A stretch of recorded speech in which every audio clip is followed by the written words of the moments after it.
Hey, what's up, everybody? True Boxing here. Thank you for coming back to Get Hit with the Truth. So today, doing the mid-year top 10s, I'm continuing them, and this is on the 154-pound super welterweight division.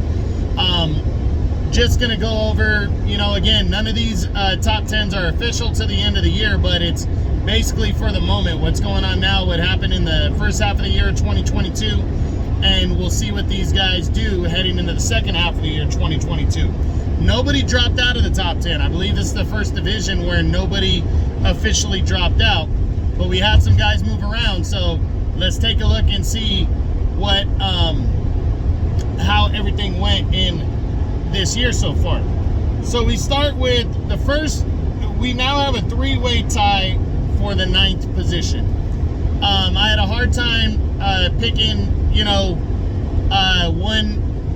one person for number 10 between these three, so I'm gonna go off of where they were ranked before.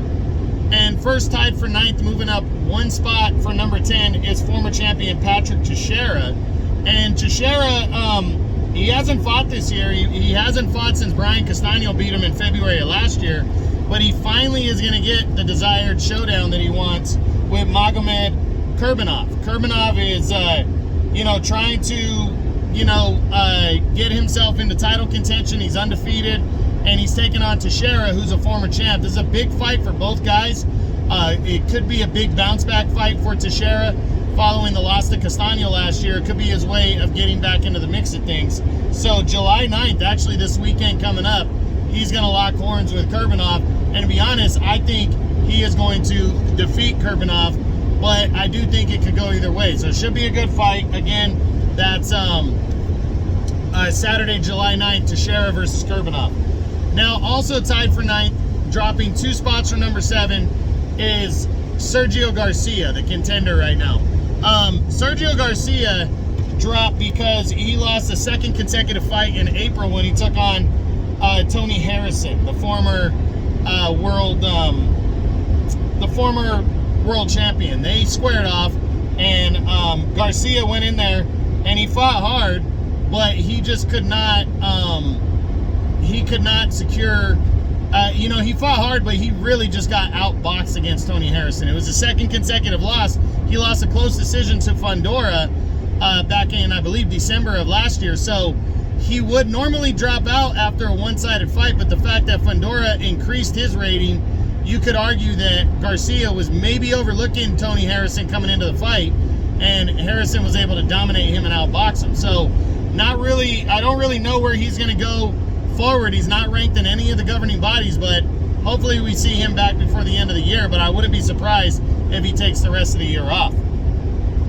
Next up, tied for 9th, dropping 4 spots from number 5, is former world title challenger Tyrell Gashe.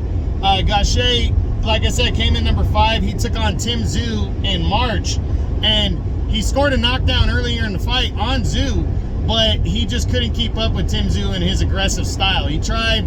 He fought hard, he landed some good shots, but Tim Tszyu was just too much. He overwhelmed him, and he lost a unanimous decision. So now Gashe drops to the back. He's not ranked in any governing body. Not sure what he's going to do going forward, and he's another one I wouldn't be surprised if he took the rest of the year off. But he is a PBC guy, so I also wouldn't be surprised if he signs on the dotted line to take on a prominent PBC fighter in the top 10, so we'll see.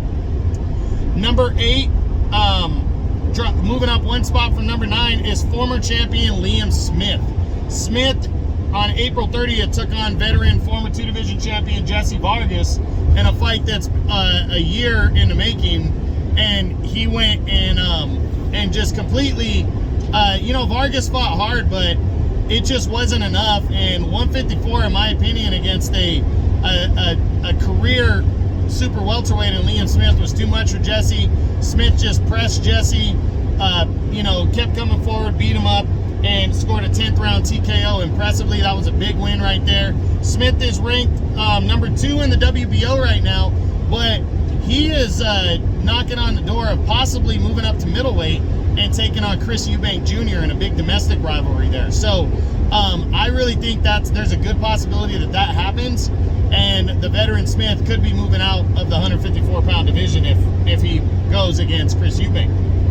Now, number 7, moving up one spot from number 8, is the undefeated contender Magomed Kurbanov. Kurbanov is number 8 in the WBC. That's his highest rating. And right now, he's got a big-time fight on July 9th against Patrick Teixeira, the former WBO champion. This is big for him because if he beats Teixeira, he proves that he is legitimate. Right now, his claim to fame is a controversial decision win over Liam Smith, I believe last year or the year before, and a lot of people thought Liam Smith won that fight. So right now, a lot of people are trying, him and Teixeira is a fight that's been long in the making, and now these two guys are finally going to go at it this Saturday coming up on July 9th. I think it's going to be a good one, but I think Teixeira is going to score the win, but I wouldn't be surprised if Kurbanov shows that he is legit. So we'll see what happens Saturday, July 9th. Now, number 6, dropping 3 spots from number 3, is former world title challenger Eriksen Lubin. Lubin came into the year, number 3 and was really rolling. And in April, he had a big showdown with Sebastian Fundora on Showtime. I was very much looking forward to that fight, and it ended up being a great one. They went toe-to-toe. Lubin was actually winning the fight, and he took a knockdown. I believe it was in the 7th round he took a knockdown, or it could have been earlier than that, but he came back and knocked Fundora down. But after he did that, the shots, because Fundora's height and reach, the uppercuts that Fundora was hitting him with were just so brutal and overwhelming, and he really got busted up and beat up badly, and finally stopped in the 9th round by Fundora. And it was a tough one. It really was a tough one on Lubin. After a beatdown like that and an exhausting fight and a war, I doubt we're going to see Lubin back for the end of the year. But Lubin is very good and very legit, and he almost beat Sebastian Fundora, who's just a freak of nature. So we'll see what happens for Lubin going forward. Number 5 is former champion Tony Harrison, who threw his name right back into the mix and in the top 10 and now the top 5. He wasn't even ranked coming into the year, but he took on Sergio Garcia, who's coming off that decision loss to Sebastian Fundora, and he absolutely dominated Garcia in a fight where I picked Garcia to win. I thought Harrison was past it, and Harrison came out and proved that he is not past it, that he's still very much involved, and he's now the WBC's #1 contender. And in all honesty, I think it's very likely that we're going to see Harrison go at Sebastian Fundora next for the interim title, with the winner to be the next champion.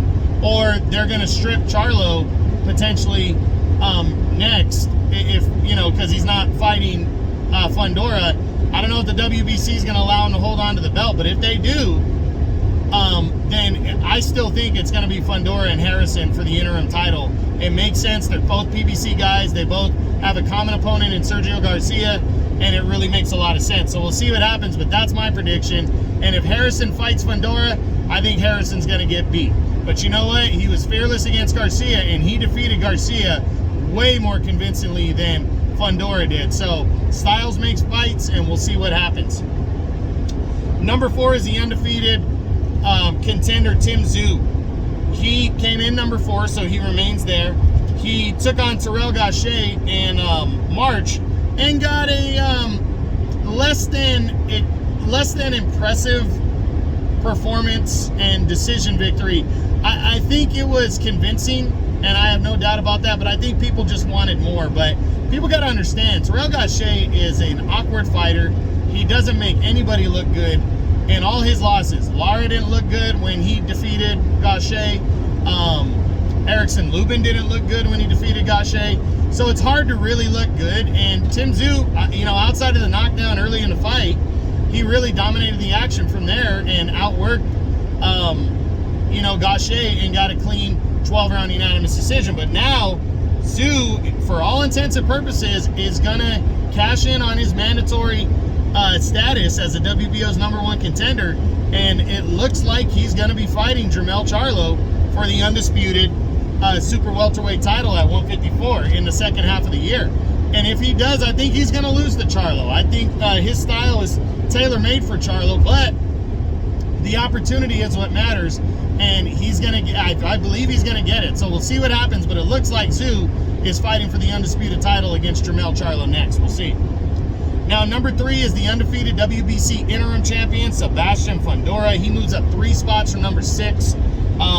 He took on Eriksen Lubin in that just barn burner that I talked about a little while ago in April, and just what a performance. You know, he knocked Lubin down, then he took a knockdown, and then he just kept throwing those punches, those short uppercuts that really were just, they weren't really uppercuts. They didn't come from anywhere. So it was almost like a full-on just short, hard power shot that really wasn't coming up. It was just hitting direct. And man, he busted up Eriksen Lubin in a war and stopped him in the 9th round impressively. Hands down the biggest win of his career. And now he's in line to fight for the undisputed title. I believe the WBC is going to allow Charlo to hold on to the belt for his mandatory defense against Tim Tszyu. But after that, I really don't see, I really cannot see him defending Charlo fighting Fundora. So Fundora's probably going to get upgraded to full champion in the first half of next year or late this year. But I believe Fundora is probably going to fight Tony Harrison next, in my opinion. Harrison's the #1 contender. They're both PBC guys. It makes sense. And I think it's likely going to happen. And if it does, I think Fundora will defeat and likely stop Tony Harrison. But we'll see. Again, Tony Harrison defeated Sergio Garcia more convincing than Fundora did. But styles make fights, so we'll see what happens. Still number 2, or well, actually number 2, he was tied for first coming into the year, is the now former 2-time champion Brian Castaño. Castaño entered the year as a WBO champion. He was undefeated, and he had the rematch good to go with Jermell Charlo for May for the undisputed title. They fought to a controversial draw last year, a fight that a lot of people, myself included, felt Castaño won, but it was close. It was a very good fight. This time around, it was almost, they just picked up where they left off. It was a very good battle, but it really was Castaño landing more punches, but Charlo landing the better punches, the harder punches. And Charlo just continued to land those shots, but it looked like midway through Castaño was going to take over, and then Charlo just kept landing the big shots, found a second win, and really started busting Castaño up. You could just see it coming, and finally he put Castaño down hard in the 10th round and finished him later in the round. And Castaño no longer the WBO champion, but no shame in losing to a great fighter like Charlo. But we got to see what he does next. Does he want to stay at 154? Does he want to move up to 160? Possibly rematch Erislandy Lara at 160? It's kind of up in the air right now. We got to wait and see what happens in the second half of the year. I wouldn't be surprised if he just kind of either stays busy or doesn't fight at all, and just takes the rest of the year off. But again, we got to wait and see. And now, number 1, still number 1, but by himself now, is the undisputed super welterweight champion of the world, Jermell Charlo. Charlo went and earned the undisputed title in that showdown and rematch with Brian Castaño. He left no doubt. It was an impressive performance. Again, it was Castaño landing more punches, but Charlo landing the harder and better shots, and he ended up knocking out Brian Castaño in the 10th round of that fight impressively. I believe he became, I want to say he's the 8th ever undisputed champion in the 4-belt era. This was super impressive. And now more good news is I thought he was going to pass on possibly fighting Tszyu, or he was going to be forced to give up belts, and it looks like all the governing bodies are going to allow him to at least make one undisputed title defense when he takes on his undefeated mandatory #1 contender Tim Tszyu next. And I think that's a big fight. I think Tszyu's style is made for him, but I think it's going to be good. It's going to be entertaining. I got Charlo winning that fight, possibly by knockout, but I think it's going to be a good matchup if it happens. Hopefully that gets announced in the next couple months for the end of the year, but definitely big ups and big props to the undisputed super welterweight champion Jermell Charlo for that victory. So that's it. That's what I got for the 2022 mid-year top 10s at 154 pounds super welterweight. I hope you enjoyed the video. If you did, smash the like button, leave a comment, or subscribe to the channel. I appreciate any and all support. This is True Boxing. You've been hit with the truth.